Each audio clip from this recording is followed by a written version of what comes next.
রেস্টুরেন্টে এসে দেখা হয়ে যায় স্কুল জীবনের বন্ধু নিখিলেশের সাথে।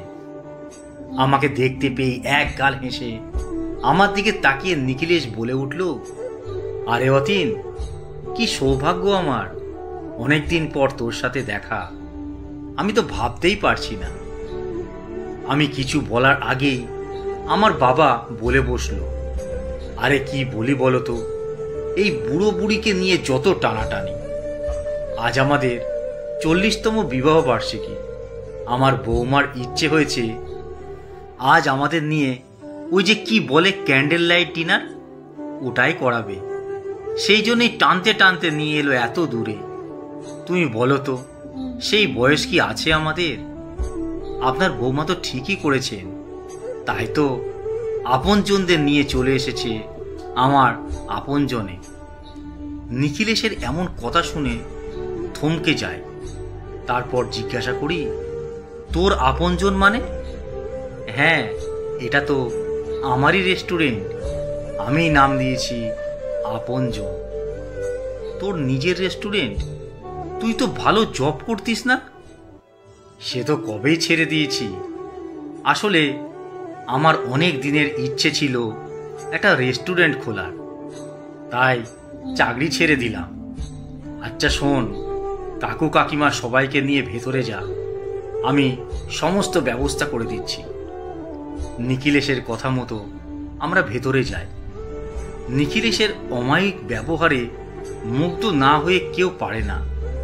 নিখিলেশকে দেখে স্কুল জীবনের কত কথাই মনে পড়ে গেল। আমরা ভালো বন্ধু ছিলাম স্কুলে। কলেজে এসে আলাদা হয়ে গেলাম। আমি সায়েন্সের স্টুডেন্ট আর ও ছিল কমার্সের। নিজের চেষ্টাতেই ও লেখাপড়া করেছে। শুনেছিলাম ছোটবেলায় একটা বাইক অ্যাক্সিডেন্টে ওর বাবা মা মারা যান। জেঠুর কাছে মানুষ, আগে ওর সাথে প্রায় দেখা হতো আমার। চাকরি পাওয়ার পর থেকে যোগাযোগটা কমে গেল, কিন্তু বন্ধুত্বের সেই টানটা আজও সমানভাবে রয়েছে। কিন্তু চাকরি ছেড়ে রেস্টুরেন্ট করতে গেল কেন, সেটাই তখন ভাবছিলাম। রেস্টুরেন্টে ডিনার সেরে নি। বাবা মা তো ভীষণ তৃপ্তি করে খেয়েছে। রেস্টুরেন্টে এসে বাবা মা কি পরিমাণ যে খুশি হয়েছে সেটা বলে বোঝাতে পারবো না। ডিনার সেরে বাইরে আসতেই নিখিলেশ জিজ্ঞাসা করলো, কাকু কাকিমা দুজনকেই বলছি, কেমন লাগলো বলুন? খাবার দাবার সব ঠিকঠাক ছিল তো? মা সঙ্গে সঙ্গে বলে উঠল, খুব তৃপ্তি করে খেলাম বাবা, সবই তো আমার বৌমার জন্য। ভাগ্যিস বৌমা নিয়ে এলো আমাদের। আর তোমাকে বলছি, তোমার আপনজনে এসে তুমিও আমাদের আপনজন হয়ে গেলে। প্রত্যেকটা রান্না খুব ভালো হয়েছে। তারপর মা বাবাকে গাড়িতে বসিয়ে দিয়ে মৌলিকে বলি, তুমি মা বাবাকে নিয়ে গাড়িতে ততক্ষণ বসো, আমি বিলটা মিটিয়ে দিয়ে আসি। মৌলি অর্থাৎ আমার স্ত্রী বিল মেটাতে গিয়ে বিলটা হাতে নিয়ে দেখছি আর ভাবছি, এত কম টাকা মাত্র বিল হয়েছে। মনে হচ্ছে হিসেবে কোথাও ভুল হচ্ছে।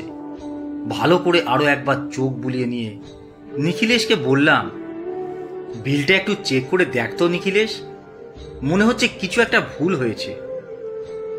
নিখিলেশ বিলটা দেখে বলল, না না, ঠিকই তো আছে। এত কম টাকা তা বলে? যা বিল হয়েছে তার উপর 50% ডিসকাউন্ট আছে। সে আবার কি? রেস্টুরেন্টে কিসের ডিসকাউন্ট? আরে আমার আপনজনদের ওপর একটা ছাড় থাকে। এটা ভাবিস না তুই আমার বন্ধু বলে এই ডিসকাউন্টটা দিয়েছি। আমাদের সব থেকে আপনজন তো আমাদের বাবা মা।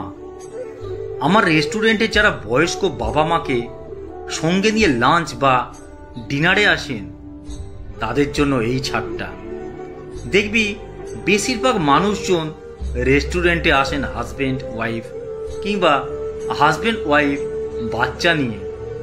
বয়স্ক বাবা মায়েদেরও তো ইচ্ছে হয় তারাও একদিন বাইরে বেরোবে, রেস্টুরেন্টে খাওয়া দাওয়া করবে, কিন্তু সেই সৌভাগ্য অনেক বাবা মায়ের হয় না।